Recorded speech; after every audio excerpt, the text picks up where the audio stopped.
Greetings, dear viewers, and welcome to my fan commentary on episode 32 of the part 2 of the Psycho Ranger saga, which is episode 32 of Power Rangers in Space: A Rift in the Rangers.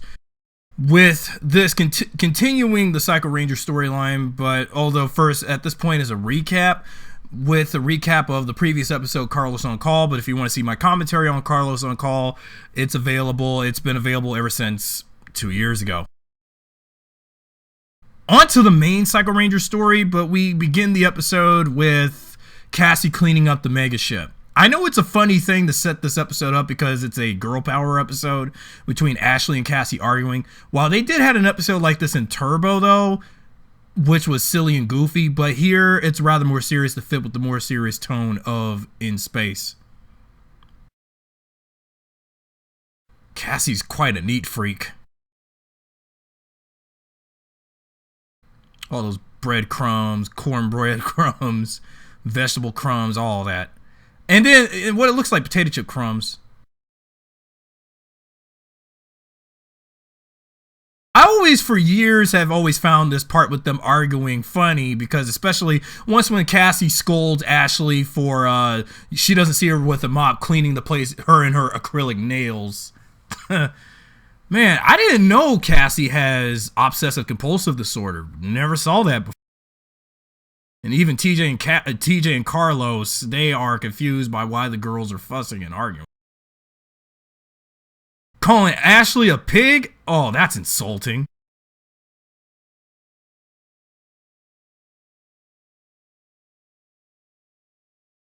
Jeez, what's up with Cassie? Just out of nowhere.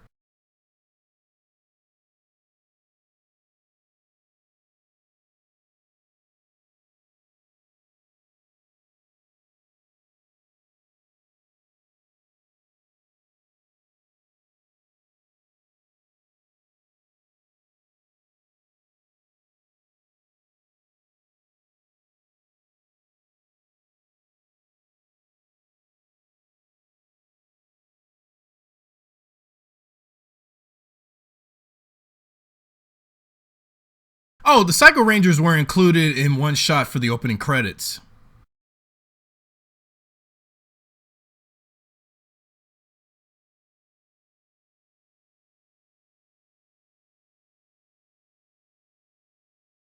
I think there's another reason why they did the storyline was because, well, while Astronema may be and Ecliptor may be brainwashed to be pure evil and only to serve Dark Spectre, but the real reason why Dark Spectre is losing his energy and power is because he wants to know who's actually backstabbing him and trying to drain him of his power.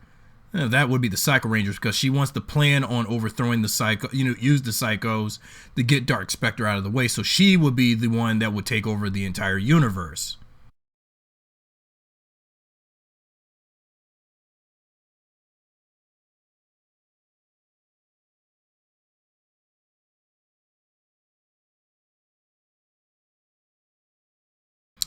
Dang, 4 episodes in, and I'm already loving Cyborg Astronema.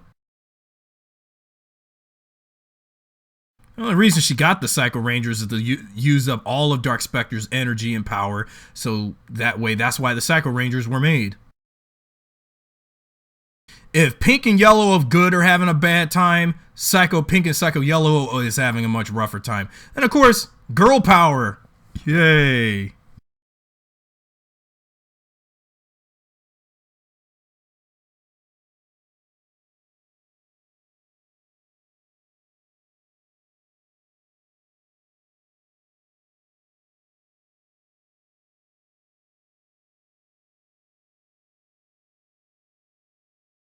This was the exact same plot as the Mega Ranger episode that this was based on as well, because most of the Psycho Ranger story is a complete translation of what was already done with the Nezzy Ranger arc in Mega Ranger, and Power Rangers had to modify it just only to fit with the theme with our show, with it being space themed, because Mega Ranger again was device and video game themed. Why do you care so much? Who cares if the floor is over cleaned and stuff, and as well as the consoles on the Mega Ship deck? Come on, man. Dang, we did not know Cassie would have OCD.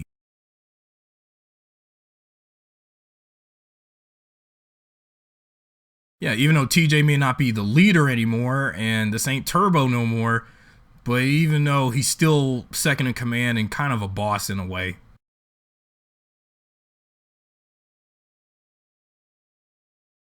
While it is a Pink Ranger episode, but it's also partly a yellow one as well.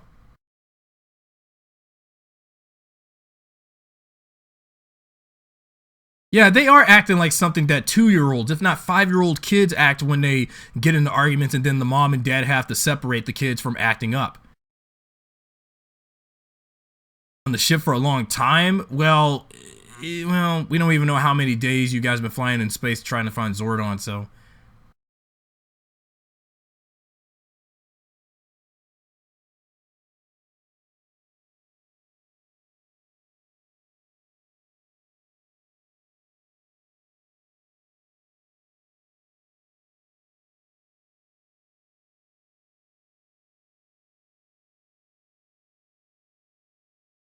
I figured that's why Psycho Pink was going to be the more standout out of all of the Psycho Rangers, because between this and the next season, when we do see the Psycho Rangers and the Space Rangers again to help, well, with the Space Rangers helping out the Lost Galaxy Rangers, I figured there was a reason why Psycho Pink was going to stand out the most out of all of the Psychos. Here, if she was the first to fall, next season she would be the last to fall once the other 4 Psychos are out of the picture. Common sense, it's fate. Psycho Pink has always wanted to destroy Cassie, even in this episode's stance. And of course, this will pay off next season when Psycho Pink is the one that will take down the 2 Pink Rangers, Cassie and Kendrix, because it all has to come to play. But we know that, again, whenever I do get around to the 10th Power of Pink next time, I'll probably delve in more into that a little bit, because we already know what went down and went on in that 2-part team up, which is a fan favorite among the fandom. Now, the reason why TJ is a little hurt, because he acts like he's injured, completely injured or something, because Mega Blue, well, I don't know why he was laying like that on Yellow's arms, but he wasn't that hurt or anything. It's just Nezzy Pink, Psycho Pink, well, she's the strongest of the bunch.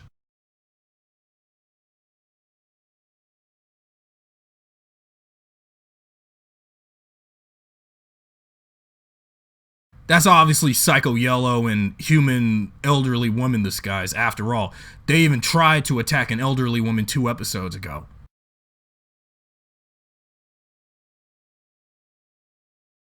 And the prosthetic makeup of the elderly citizen imposter, well, take it if you will.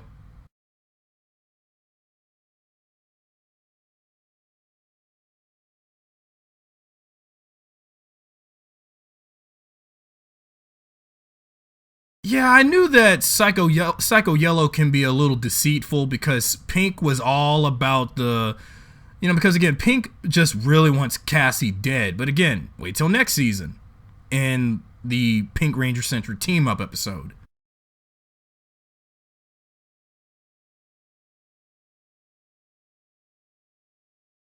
Yeah, right in the Psycho boobs with the battleizer.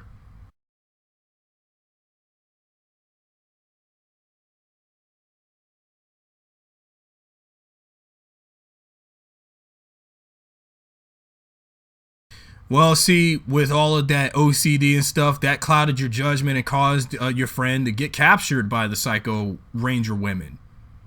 That's what you get, Cassie.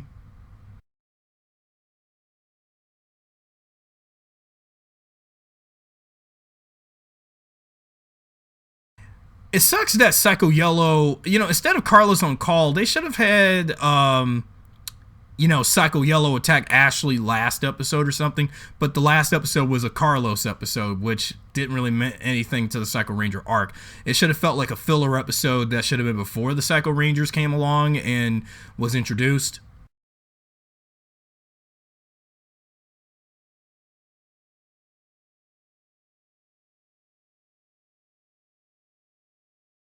You double cross your own mother.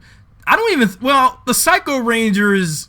well, again, I haven't even read Boom Studios' Power Rangers Psychopath comic, because when Psycho Pink said that you wouldn't double cross your own mother, because like we don't even know if the Psycho Rangers even had a mom. I never did got that. When Psycho Yellow zaps Psycho Pink in the face, now the crack to the visor, but we'll learn later that the Psycho Rangers were actually cyborgs. But the Boom Studio Comics decided to retract that and make them have civilian forms. Well, for the other three psychos, the other two psychos, when I mean by three, you know, in the Boom Studio Comics, there was, of course, the Psycho Green Ranger. Psycho Green being Trek.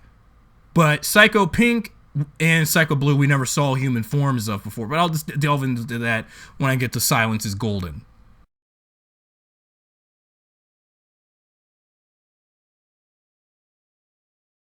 Yeah, you got too carried away with your cleaning.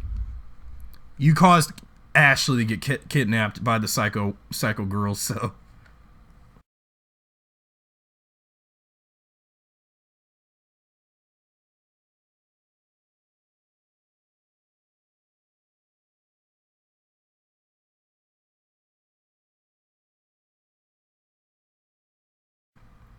And then at an industrial power plant, you got Ashley trying to run away from the Psycho Rangers because, you know, I don't know why. Like, you got Ashley in handcuffs.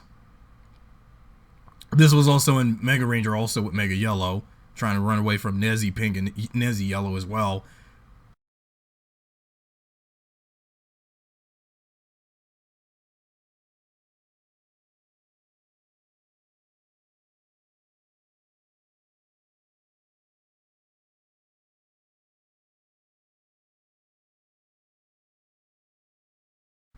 You know, what I do like about Psycho Yellow is that she was actually more strategic.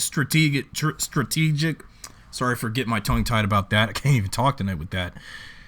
But I never really thought about, you know, her character out of all of the Psycho Rangers, because Psycho Pink is so brash and impulsive and doesn't think quickly and thinks she can do all of this by herself, but knowing the fact she that's the thing with Psycho Pink. Now those explosive barrels, now what you're trying to do is like, this is like suicide. Psycho Pink did a really impulsive thing. Ashley was behind those explosive barrels, oil barrels, and just blew up the whole entire warehouse. I think with the warehouse explosion here, I think when back in the day, back when I was watching Power Rangers on broadcast TV back in the 2000s when Disney had Power Rangers, and whenever they did reruns of In Space, I had theories that back then when they did syndicated reruns, when Jetix was doing reruns of Power Rangers for the Power Rangers Generations block, knowing how Disney was very sensitive toward the building explosion shots in the older Saban seasons like this, they had to cut out some of the building explosion stuff because they don't want to see, you know, they don't want to see anything that looked too similar to 9/11 imagery. Your girlfriend!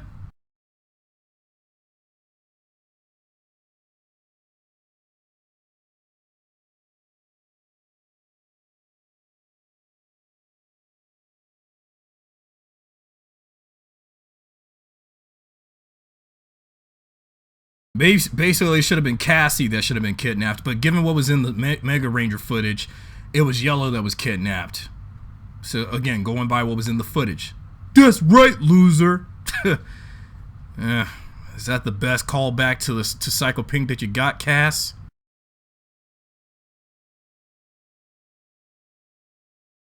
Yep, on to girl power!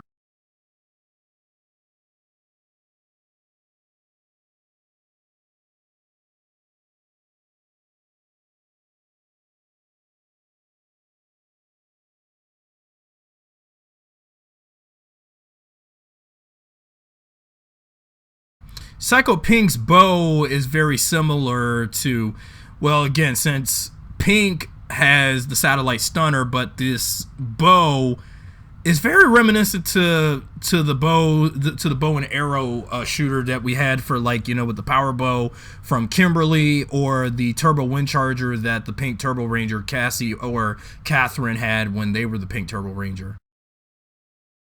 The blade arm thing, that was in Mega Ranger for Yellow to do. And I think that was the only time I actually used that blade arm thing. And what's really grotesque, the crack shows more, but I think from the side of that eye, it looks like Psycho Pink was a robot the whole time, because again, the Psycho Rangers are robots. So when half of her visor cracked even further, we saw what looked like a robot eye for Psycho Pink.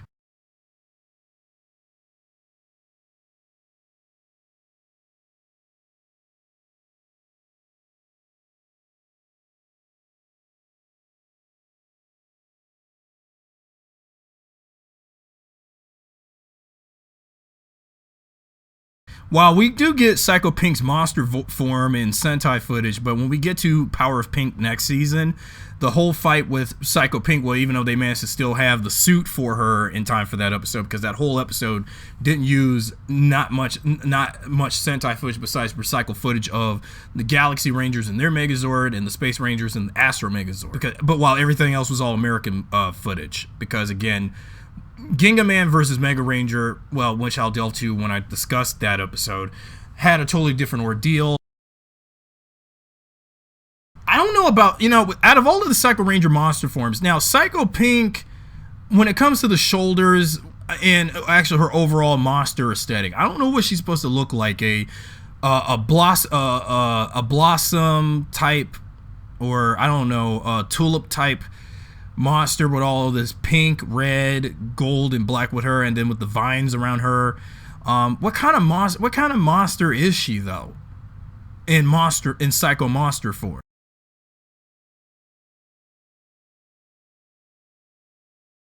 Yeah, tentacle. Yeah, and then the tentacles. And she can also breathe mist from her mouth, which, okay. That was stupid of you, Zane, using the using the wing blaster, and then she'll use it against you. Wow. I never really thought, well, again, that was courtesy of Psycho Pink using the her vines to attack and then use it and grab them, because, they're very erratic.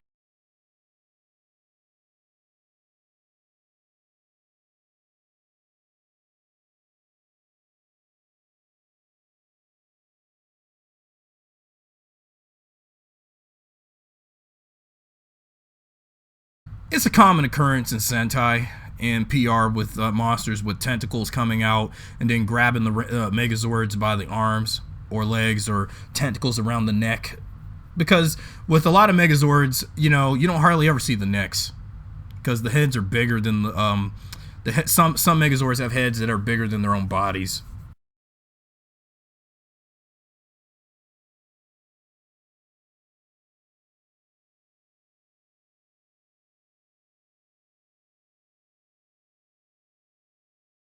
You can see the subtitle Mega V Energy Charge. That was also from Mega Ranger.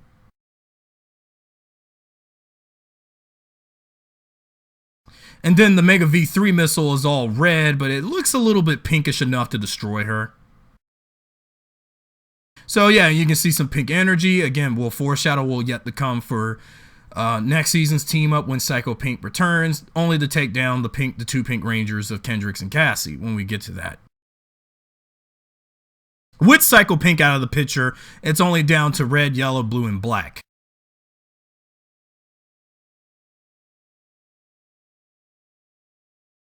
And that's another thing with Psycho Red. I mean, Psycho Red doesn't care about Astronema or anybody. He only cares about destroying the Red Ranger, and when he'll act like he'll be more victorious. Because while the other three, of all the Psycho Rangers, I say Psycho Red and Psycho Pink are the most impotent and impulsive and rash bunch of the five, because Psycho Red, I can't. It's just a cross between who was more impulsive here, Psycho Red or Psycho Pink.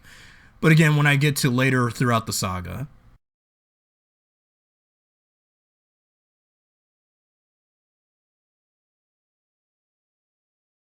Yeah, just how the episode began with them fussing, and now they're going to argue after lunch is over, arguing over who will clean up. It's just ridiculous. It's just real ridiculous. Fussing over who will clean up. Come on, man. And this time it pays off where the guys will do the cleaning and the girls do nothing, I guess. And they kissed and made up and forever friends and all. Girl power. So, yeah, that was Riff and the Rangers. Tune in tomorrow when I discuss Five of a Kind, which is immediately after this one.